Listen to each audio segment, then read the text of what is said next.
fazia bastante tempo até que a Elaine falou que a gente precisava dar testemunho do que a gente viveu, né? E que a gente vive ainda até hoje. 5 anos atrás, na pandemia, o Jair pegou Covid na segunda onda, né? E foi evoluindo normal, assim, lentamente, no caso a princípio, e com 7 dias ele começou a sentir um pouco de falta de ar e eu fui fazer o teste e deu positivo também. Aí nós fomos para o hospital e ele estava com 86% de saturação. O médico pediu para internar, porque por conta do tamanho dele e tudo, então por precaução, aí internou. Quando deu 7 dias, novamente, ele começou a repetiu a tomografia e ele já estava com 60% de comprometimento pulmonar. A médico falou que se não melhorasse ia para UTI, né? Ele começou a fazer VNI, que é uma ventilação não invasiva, né? Para ver se melhorava. Aí na ocasião a gente conseguiu uma injeção que falavam que era boa, que era que fazia parar a infecção, conseguimos dar essa injeção para ele. E ele teve uma melhora, ficou 2 dias no UTI e recebeu alta. E nisso a gente já estava dando... Aí nisso a gente já estava agradecendo, louvando a Deus, já que ele tinha melhorado, porque nessa segunda fase a gente estava já... Nessa segunda onda, né, a gente já tinha muitos casos, muitos óbitos, e a gente tinha muito medo. Mas a gente teve aquela melhora e a gente ficou já alegre em Deus, né, que ele estava melhorando. Porém, ele começou, ali com 2 dias que ele tinha recebido alta, ele começou a desaturar novamente. E nós passamos uma noite inteira em claro, que a enfermeira veio e falou que se ele saturasse mais, que ele chegou a 80% de saturação, pelo tamanho dele, ela falou, tipo assim, não tem como, se ele continuar assim, vai ter que entubar. E eu tava com muito medo da intubação no hospital que ele tava, e eu pedia muito para Deus, Senhor, faz com que eu tenha direção, me dê sabedoria para decidir o que fazer, porque eu não tinha forças para saber o que faria naquele momento, quais as decisões que eu tinha que tomar. E naquela noite a gente passou a noite toda em claro. Eu falei para ele, assim, você vai ficar sentado e a gente vai ficar trabalhando respiração, vamos ficar louvando, vamos pedindo a Deus para que você fique calmo, porque você não pode baixar mais essa saturação, mas porque também não tinha vaga de UTI, nem lá no hospital que a gente estava e nem na Santa Casa. E aí eu falei para ele, você vai ter que ficar até amanhã de manhã para a gente poder conseguir saber o que fazer. Quando foi no outro dia, repetiu a tomografia, ele estava com 95% de comprometimento pulmonar. E o médico falou assim, não tem o que fazer, tem que entubar. Só que ele estava bem, que eu falo tipo assim, sabe que Deus foi tão maravilhoso que ele se mantinha tão calmo, ele ficava me perguntando, tipo, sentava, né, ele respirava com um pouco de dificuldade, mas ele calmo, e ele me perguntava, quanto que tá a saturação, quanto que tá? Eu falei assim, não, tá 86, tá 80, 83, e assim, com muita tranquilidade, com calma. Eu falo que se fosse eu, acho que eu não tinha conseguido permanecer naquela calma que ele ficou, sabe? Tudo por obra do Espírito Santo, por Deus mesmo, trabalhando ali o tempo todo. E chegou um momento que o médico chegou, falou, tipo, vai precisar entubar, porque por mais que ele tá bem, os órgãos começam a sentir a falta do oxigênio. Ele chegou a 65% de oxigenação, de saturação. E aí não tinha vaga na Unimed e não tinha vaga na Santa Casa. Então, tipo, a gente ia ter que entubar ele ia ter que ficar no box. E eu tava com muito medo.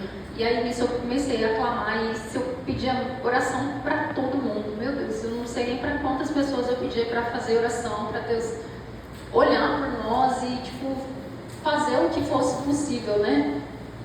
E aí naquele dia eu clamei muito, pedi, veio minha família, ficou tudo embaixo ali no hospital, em uma corrente de oração mesmo, e pedindo para me dar a direção e abrir uma luz.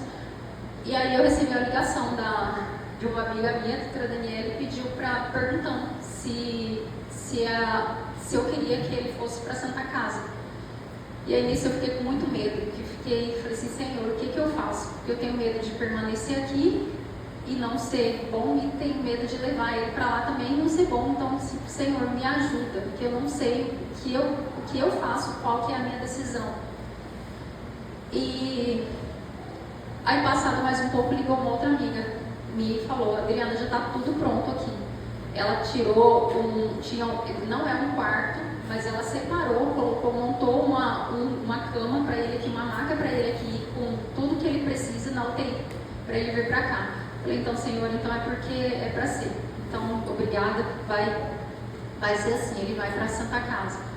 E chegando lá, ele foi na ambulância, e chegando lá, o rapaz da ambulância até falou assim, não, ele tá bem, ele não vai precisar entubar, ele tá ótimo, não tem motivo para ele entubar, ele tá respirando bem, tá conversando.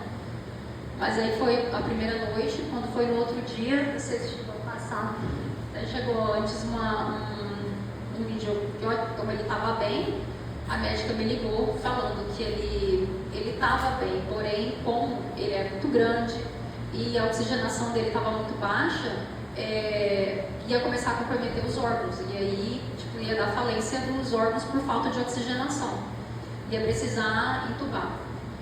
Aí, a partir daí, a gente entrou novamente, a gente não parou de orar em nenhum momento, desde que ele foi internado, desde que foi diagnosticado, e aí começou ainda mais, e aí sim, eu pedi, eu clamei, a Elaine sabe que eu pedi para muita gente, oração, para gente que eu nem conhecia, tanto é que hoje em dia tem gente que encontra com ele, cara, eu orei por você, nem te conhecia, eu sabia, porque alguém me pediu oração por você, e eu orei.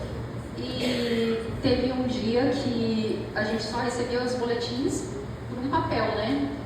E aí teve um dia que eu cheguei para pegar o boletim, tinha lá que ele tinha tido uma parada cardiorrespiratória, ele parou por 3 minutos, e aquilo foi um dia que eu senti sem chão mesmo. Até a hora que o pastor colocou ali um Quarto de Guerra, eu tinha assistido esse filme de manhã. E ele tem um momento, vou dar um spoiler aqui para quem não assistiu, mas tem um momento que a protagonista ela fala com Deus, né? E ela desafia, no caso, o diabo, né? Que ela fala que quem é o dono da vida dela é Deus, quem é o dono da família dela é Deus. E foi aquilo que eu fiz. Eu cheguei em casa e eu entrei no meu quarto e eu gritei e falei mesmo que quem era o dono da minha vida, quem estava comandando tudo ali, quem estava cuidando do jardim no hospital, era Deus. Então que era para o diabo se retirar da minha vida, se retirar da vida do Jair, que a minha família tinha um propósito para viver. A partir daquele dia, no próximo dia ele já teve melhora, a gente conseguiu fazer a traqueostomia com 2 dias. Ele ficou exatamente 30 dias internado.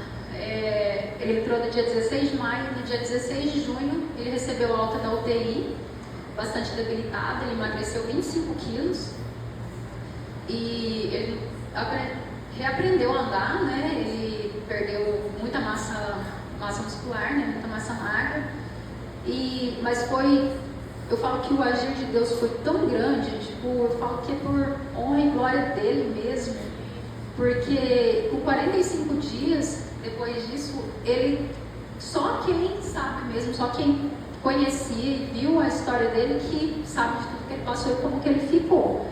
Porque quem vê ele assim não sabe do jeito que ele estava, esse brutamonte aqui, né? E não conseguia andar, não conseguia fazer necessidades básicas sozinhos. Mas com 45 dias ele já estava andando, já estava cuidando das plantas dele, já conseguia tocar a loja. E eu sei que só agradecer mesmo muito a Deus, porque se não fosse por ele não estava aqui.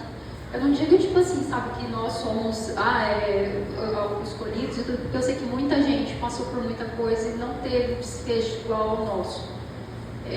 Mas eu creio que, não sei por que a gente teve essa oportunidade de estar aqui.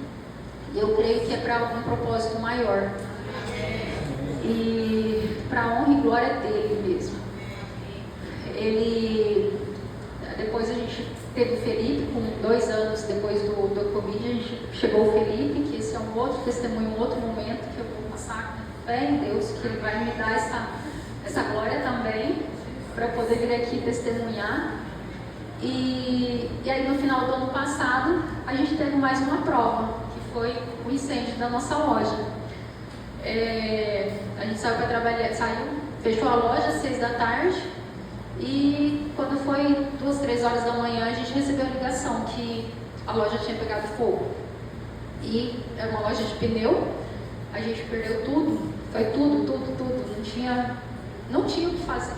E aí o Jair foi sozinho no primeiro momento e eu fiquei muito preocupada, porque eu tinha medo dele tentar entrar, dele fazer alguma coisa, tipo, que não fosse ao alcance, e eu clamava muito, eu me ajoelhei diante de Deus, na verdade eu fui e falei assim, Senhor, manda chuva, mas eu acho que nem chuva não vai segurar, porque era muito pneu, era muita borracha, então eu acho que só se caísse um toró de água só em cima mesmo para poder parar.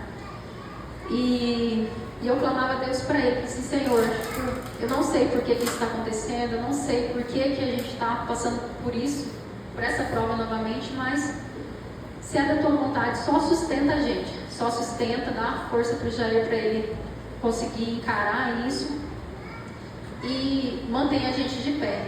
E é o que ele tem feito até hoje. A gente está com 6 meses que tudo aconteceu. E graças a Deus, tipo, eu não tenho nem palavras para dizer o tanto que Deus é maravilhoso na nossa vida, que a gente já está com a loja aberta, já tem 4 meses que a gente está com a loja aberta, começando aos pouquinhos, mas tipo, com tanta gratidão a Deus, e assim, não tenho palavras para poder agradecer, a não ser só falar que Deus é maravilhoso. Ele é toda a honra e toda a glória para Ele mesmo, porque eu acho que tudo isso que a gente passou foi para a gente poder dar testemunho do amor dele e de tudo que Ele pode fazer pela vida da gente.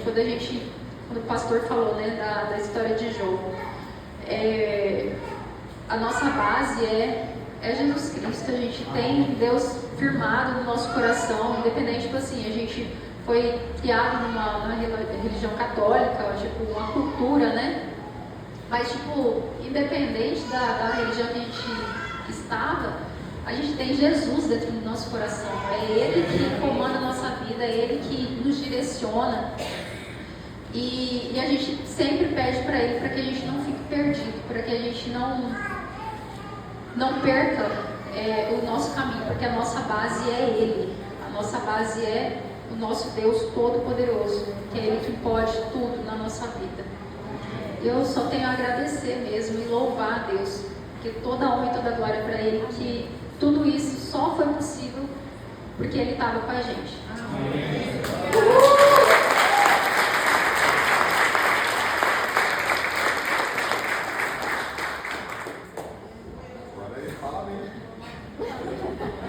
Amém, pessoal.